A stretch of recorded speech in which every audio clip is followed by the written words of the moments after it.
अब हम देखने वाले हैं टेम्परेचर ट्रांसड्यूसर करके टॉपिक है। आपको टेम्परेचर ट्रांसड्यूसर जैसे आपको पता है कि वह ट्रांसड्यूसर जो तापीय ऊर्जा को विद्युत ऊर्जा में परिवर्तित करे, जो टेम्परेचर नापने के काम आता है हमारे, है ना। थर्मामीटर हो गया, जैसे थर्मल मतलब क्या होता है आपका हीट, है ना। थर्मो या थर्मल मतलब हीट एनर्जी।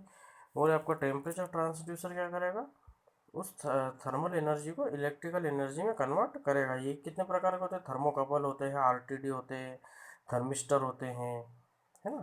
तो ये आपके क्या करते हैं, जबकि थर्मल ट्रांसड्यूसर जिनका अपन इनके जो टेम्परेचर में जब चेंज होता है तो इनके रेजिस्टेंस में भी चेंज होता है। ये इस सिद्धांत पे काम करते हैं कि, है ना, कि भाई जैसे भी पिछली वीडियो में बताया मैंने कि इसमें रेजिस्टेंस अगर यूज़ है तो जैसे जैसे आपका तापमान बढ़ता या घटता है तो रेजिस्टेंस के मान में परिवर्तन आता है। रेजिस्टेंस के मान में परिवर्तन होगा तो आपका जो आउटपुट में आपने जो मीटर लगा रखा है, इलेक्ट्रिक मीटर या मल्टीमीटर, वोल्ट मीटर, या जो भी आपको मीटर, इलेक्ट्रिक मीटर है, उसमें आपको वैल्यूज़ कम ज़्यादा होती हुई दिखेंगी, तो वही हमारा टेम्परेचर का मान रहता है ना। अब आपका आता है आरटीडी, यानी कि रेजिस्टेंस टेम्परेचर डिटेक्टर। नाम से ही समझ में आ रहा है कि जो रेजिस्टेंस के तापमान को डिटेक्ट करे। डिटेक्ट करना मतलब उसको किसी भी चीज़ को पता करना, डिटेक्टर, है ना। टेम्परेचर को अपन क्या करते हैं, डिटेक्ट या मेजर करते हैं रेजिस्टेंस की हेल्प से या रेजिस्टेंस के रूप में। ये इंडस्ट्री में यूज़ होते हैं आपके, है ना। आर को ओम या में मेजर करते हैं अपन, जैसे किसी पाइपलाइन का आपको या किसी भी एलिमेंट का तापमान नापना हो, है ना। जैसा कि इंडस्ट्री में बहुत सारे फ्लूइड फ्लो होते हैं आपके पाइपलाइन के अंदर, गर्म भी रहते हैं, ठंडे भी रहते हैं, तो उनका तापमान आपको नापना रहता है समय समय पे, है ना, ताकि आप उसका रख रखाव कर सकें, है ना, ज़्यादा तापमान नहीं बढ़े। तो इससे इसमें क्या होता है आपका प्लेटिनम वायर यूज़ होता है आरटीडी में आपका, है ना। प्लेटिनम वायर यूज़ करते हैं।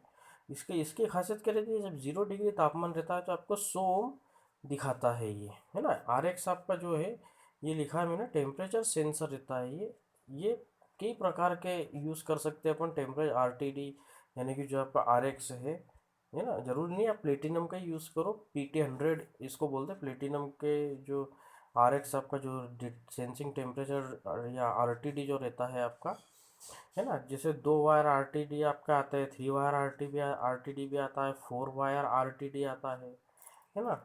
जनरली आप PT100 में ज़्यादा यूज़ करते हो। देखो यहाँ पे लिखा है मैंने, PT100 की जो रेंज रहती है वो -260 से 110 डिग्री सेंटीग्रेड रहती है कॉपर की, 0 डिग्री सेंटीग्रेड से 180 डिग्री सेंटीग्रेड, और निकल की -120 से 300+ डिग्री, और आपका आपका जो टंगस्टन रहता है उसकी -200 से 1000 डिग्री सेंटीग्रेड तक आप नाप सकते हो, यानी कि RX में आप इनका भी यूज़ कर सकते हो,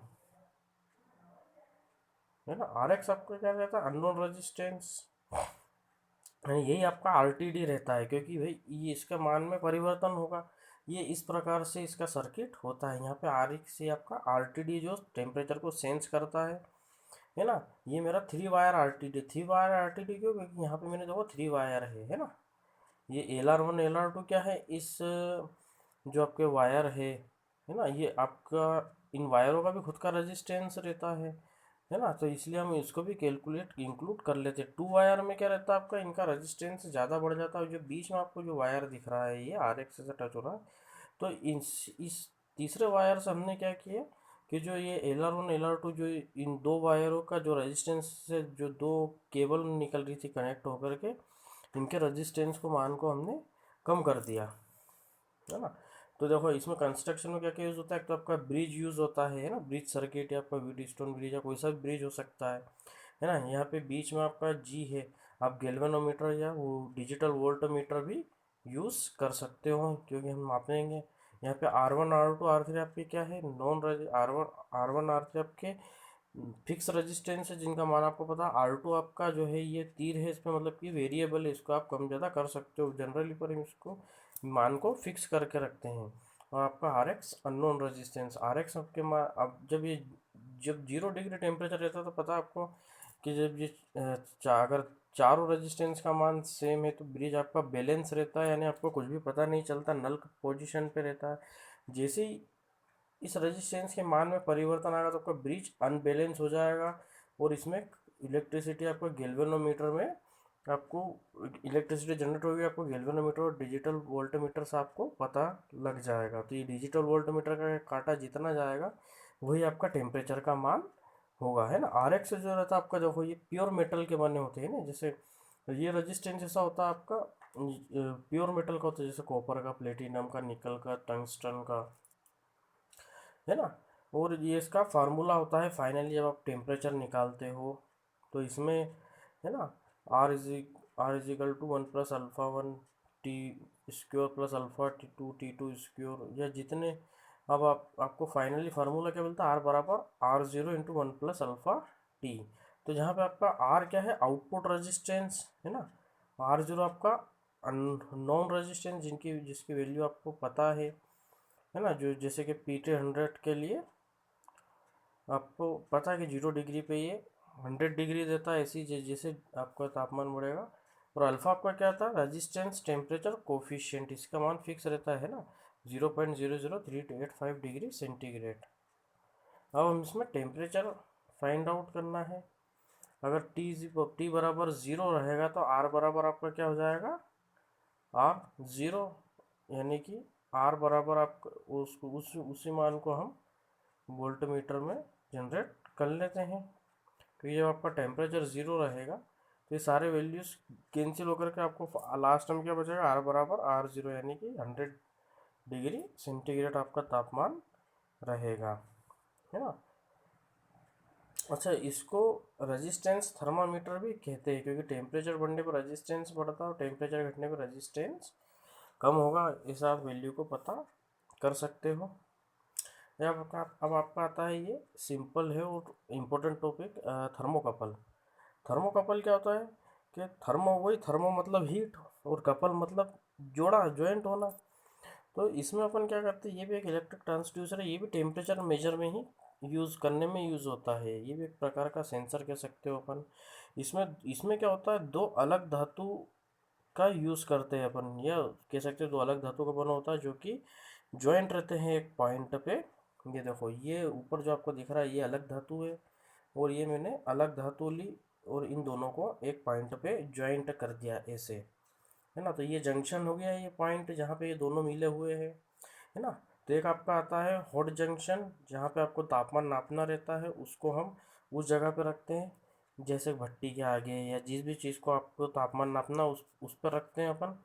और एक आपका रहता है रेफरेंस जंक्शन, यह है, या कोल्ड जंक्शन कह सकते हैं अपन, है ना। तो आपका ये किस प्रिंसिपल पे वर्क करता है, ये सीबेक इफेक्ट पे वर्क करता है। इसका वर्किंग प्रिंसिपल क्या रहता है, सीबेक इफेक्ट। एक साइंटिस्ट थे सीबेक करके, उन्होंने इसकी खोज की थी। उन्होंने क्या किया था कि जब दो अलग अलग चालक मटेरियल को या कंडक्टर मटेरियल को जब हम ज्वाइंट करते हैं, तो उनके जब जंक्शन बनाए जाए, तो एक को कोल्ड और एक को हॉट रखा जाए, तो उन धातुओं के अंदर इलेक्ट्रिसिटी या बहुत ही माइनर सा उनमें करंट फ्लो होने लगती है ऑटोमेटिकली। ये देखो आपका, ये जैसे हम यहाँ मोमबत्ती आपने हीट दी, इसको मेजरिंग जंक्शन, जिसका तापमान हमें मेजर करना है, आपका रेफरेंस जंक्शन है ना, जहाँ से हम जो कोल्ड रहता है। तो जैसे आपने यहाँ पे हीट दी, तो इन दो अलग अलग मेटल है, तो इनमें ऑटोमेटिकली एक आपका करंट फ्लो होने लगता है ना, बहुत ही माइनर सा मिली वोल्ट में। और उसको हम यहाँ पर से उन दो वायरों को तोड़ करके दो टर्मिनल निकाल के वोल्टमीटर से जोड़ देते हैं। तो जैसे आपने हीट दी तो इसके अंदर करंट फ्लो होगा, और आपके इस धातु से ही वायर से क्या जुड़ा हुआ है, आपका धातु से वायर से वोल्टमीटर, वहाँ पे वोल्टमीटर में आपको डिफ्लेक्शन दिखेगा, यानी कि उसमें इलेक्ट्रिसिटी फ्लो होगी, तो उसका जो कांटा रहता है पॉइंटर वो हिलने लगेगा, है ना। ये देखो, ये दो आपके, ये जो आपके ये क्या है, ये और ये आपके दो अलग अलग ये यहाँ पे धातु है ना। इसका यूज़ हम क्या करते हैं, इंडस्ट्री में फर्नेस यानी भट्टी का तापमान नापने के लिए, बॉयलर का तापमान नापने के लिए, बॉयलर जो पानी उबालता है ना। और इसका फार्मूला क्या रहता है, टेम्परेचर बढ़ने पर वोल्टेज भी बढ़ता है, जिसको हम वोल्टमीटर से मेजर कर लेते हैं, है ना। इस दो कौन कौन से टाइप्स के रहते हैं, जो दो अलग अलग धातु यूज होते हैं। अगर आपको 0 degree, J type, K type, E type और F टाइप, यहाँ पे मैंने लिखा आपको जितने डिग्री का तापमान नापना हो, है ना, उस हिसाब से हम इसमें थर्मोकपल यूज़ करते हैं। जैसे कि आपको 0 से 750 का नापना हो तो आयरन कॉन्स्टेंटेन करके एक धातु आता है, वो यूज़ कर सकते हो। के टाइम -206 से 120 डिग्री का नापना हो तो निकल क्रोमियम या निकल एल्यूमिनियम। -200 से 300 नापना हो तो निकल क्रोमियम या निकल कॉन्स्टेंटेन। और अगर आपको -200 डिग्री 350 डिग्री निकालना हो तो कॉपर और कॉन्स्टेंटेन यूज़ कर सकते हैं।